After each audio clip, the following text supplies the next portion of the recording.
Herkese salam. Videolarımı çox gec paylaşıram, başa düşürəm, amma zəlzələdən sonra biraz toparlanmağımız çox çətin oldu. Sizə bu videoda zəlzələdən sonra bizə qalanları paylaşacağam. Evimizin gününü paylaşacağım ki, evimiz bərbad bir vəziyyətə düşdü. Baxın, bu videoda sizə evimizdə yaranan çatlaqları sizə göstərəcəm. Çatlaq deməyi də yarı halındadılar. Yəni heç cürə düzəldilməsi mümkün deyillər. Hələ adi bir 6,1 bal gücündə zəlzələ belə etdisə, bu ayın axırına, Kasımın axırına şiddətli 7-dən də çox bal zəlzələ deyiblər. Görək onda nə olur. Allah inşallah sonumuzu xeyir eləsin. Çox qorxuram. Çünki burada adi bir depremdə binalar yıxılır. Ona görə insan qorxur. Yəni Azərbaycanda olsaydıq qorxmazdım. Çünki binalarımız daha çox keyfiyyətlidir. Bizim üçün çoxlu dua eləyin. Daha doğrusu biz özümüz üçün yox, Toğrul üçün çox qorxuruq. Çünki balacadır, körpədir. İnsan necə də olsa övladı üçün çox narahat olur. Bu bina isə kentsel dönüşümə girməyib hələ ki, amma məhəlləmizdə olan bir çox binalar demək olar ki, yəni 50% sökülüb, kentsel dönüşümdə də hamısı, insanlar da oradan təxliyə olunub, bir çoxu da kilitlənib binalar, yəni onlar da 1-2 aydan sonra kentsel dönüşümə girəcəklər. Çox təhlükəlidir həqiqətən İstanbulda bina evində yaşamaq. Biz əvvəl həyət evində yaşayırdıq və daha güvənli idi. Kəşke elə orada qalsaydıq deyirəm bəzən. Ən azından belə qorxularımız olmazdı. Bugün Elnur evdə olmayacaqdı. Oğlumla evdə tək olacaqdıq. Elnur səhər saat 5-dən evdən çıxıb, çünki Rusiyadan gələn dostu ilə bir kilis var, ora gedəcəkdi ki, həmin kilisdə inanclara görə bütün dualar qəbul olunur, yəni buna inanılır. Həmin kilisə mütləq bir şəkildə hər ayın 1-də gedilir ki, dualar qəbul olunsun. Elnur gün səhər saat 7-8-in yarısında o kilisə çatmışdılar, amma kilisə girişləri isə saat 4-5-ə işləmiş idi. Yəni o qədər çox sıra olurdu. Hətta insanlar gecə saat 12-dən gəlib kilisin qabağında yatanlar da olurdu ki, kilisə girən olsunlar. Saat 8-dən sonra gəlib növbəyə duranlarsa qəti bir şəkildə içəri girməyi çatdırmadılar. Çünki 5-in yarısında artıq kilis bağlanır. Siz bir baxın insanlara, hər millətdən orada insan var idi. Yerli insanlar, turistlər o qədər çox idi ki, milyonlarla insan var idi. Yəni bunu sözlə başa salmaq olmazdı ki, sıranın uzunluğu nə qədər idi.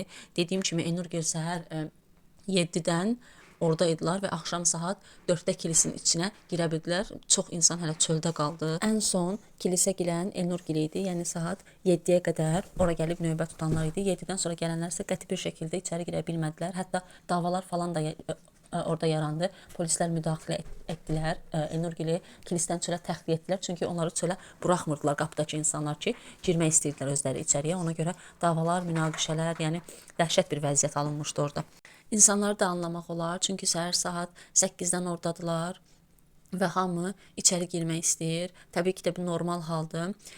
Orada kilisin içərisində açar satılır. Açarın da biri 15 TL olmalı idi, səhv etmirəmsə. Həmin açarı alırsınız və hər bir açara bir dua edirsiniz. İçəriyə girib dualarınızı etdikdən sonra müəyyən simvollar, müəyyən ayinlər edirsiniz. Yəni mən ayin deyirəm. Müəyyən qaydalar ki var, onları edirsiniz və inşallah ki dualarınız qəbul olunur. Təbii ki də bu bir inancdır. Hər bir insanın, hər bir dinin inancına hörmətlə yanaşmaq lazımdır. Biz də inanırıq təbii ki də buna. Əgər ki duanız qəbul olsa, həmin açarı gəlib kilisə qaytarırsınız və ondan sonra orada olan insanlara şirniyyat paylayırsınız, fərq eləmir nə, şirniyyat paylayırsınız ki, mənim duam qəbul oldu və Elnur Gül demək olar ki, elə orada elə insanların payladıqları ilə qidalanmışlar. Çünki sıradan çıxsalar, həmən onların sırasını başqaları tutacaqdı. Ona görə ayaq üstə saatlarla ayaq üstə qaldılar. Elnur evə gəldikdən sonra hava gözəl olduğu üçün Toğrulu parka gəzməyə çıxartdıq. Düzdür, çıxartdığımıza da çox peşman olduq. Başımıza o qədər oyunlar açdı ki, bu videodan da zaten bu bəllidir. Parkda hardasa 1 saat qaldıqdan sonra isə AVM-yə getdik. Çünki həm Toğrula, həm də Elnura geyim alacaqdıq. Bura Koto mağazasıdır. Geyimlərimizi artıq almışıq. Burada isə çox gözəl, yeni il üçün çox gözəl minnoş corablar var idi. Çox xoşuma gəldi, amma qiymətləri çox baha idi. Heç o qiymətə məncə dəymirdi və endirimlər bu corablar üçün keçərli deyildi. Bilmirəm, bu endirimlər Azərbaycan üçün keçərlidir yoxsa yox, amma çox gözəl Kotonda endirimlər var. 50, 60, 30, 40%-ə qədər çox gözəl endirimlər var və bu endirimlər təkcə yaz kolleksiyası üçün deyil də, həm də qış kolleksiyası üçün də keçərlidir. Biz də həmin endirimlərdən yararlandıq və çox qəşəng paltarlar aldıq. İnsanlar çox olduğu üçün çox da çəkiliş edə bilmədim və biz ikimizi çəkdim. Təbii ki də ən önəmli olan.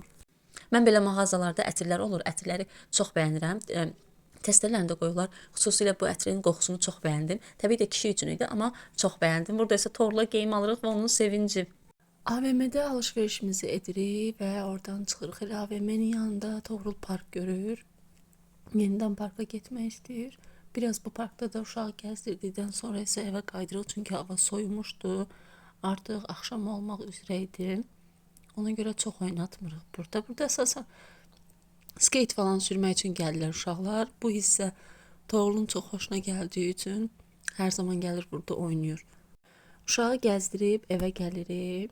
Axşama isə türklərin ezogelin çorbası, bu arada deprem haqqında bizim danışmaq da istəyirəm qırmızı mərcimizi bir gündədir bişirirəm. Bəlkə də deprem olsa bina yıxılacaq, bəlkə də yıxılmayacaq. Çox qorxuruq. Həqiqətən çox təhlükəli bir şeydir bu.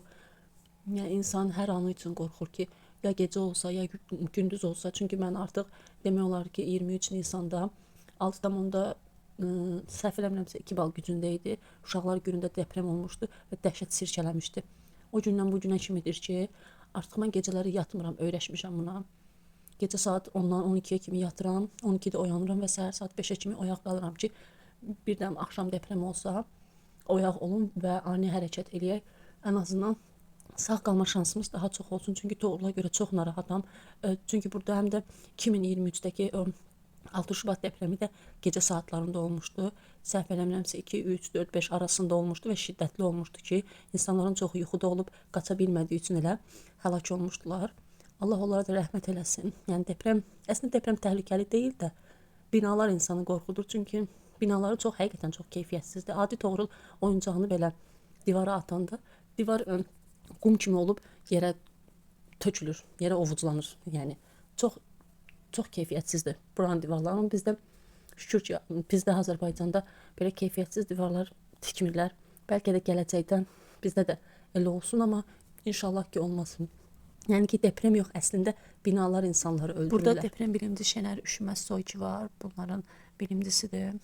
Ona çox inanıram. Çünki demək olar ki, bir aydan çoxdur ki, Balıkəsirdə depremlər dayanmır. Onu da həmin o profesör demişdi. Dediği kimi də oldu. Neçə bal deyirdisə o qədər, haçan deyirdisə o qədər oldu. Elə 23 Nisanda belə demişdi, amma inanmamışlar ona, ama gördülər ki, düzdür. Artıq hamı ona demək olar ki, inanır. O da deyib ki, İstanbulda deprem olacaq, amma bu yaxınlarda hətta deyib, bilmirəm nə dərəcədə doğrudur, nə dərəcədə yox, amma demək olar ki, Instagramda, TV-də, hər bir yerdə pas-pas bağırırlar ki, hesab edən 20-sindən 28-nə kimi bu qədər keçməyi bilmir. İstanbulda Toğrul'la Emre yaşayırlar, amma mən deprem gözləyir, keçmir. Xüsusən də gecələri daha çox şiddətlənir. Nə qədər dərman uduramsa da keçməyi bilmir. Nə başınızı xarab eləyim. Bizim hekayəmizdən, daha doğrusu bugünlük vlogumuzdan bu qədər. İnşallah Allah bizi qoruyar. Dualarınızı bizdən əksik etməyin. Sağ olun. Videomu bəyəndinizsə kanalıma abunə olmağı və yorum yazmağı unutmayın. İnşallah görüşərik. Sağ olun.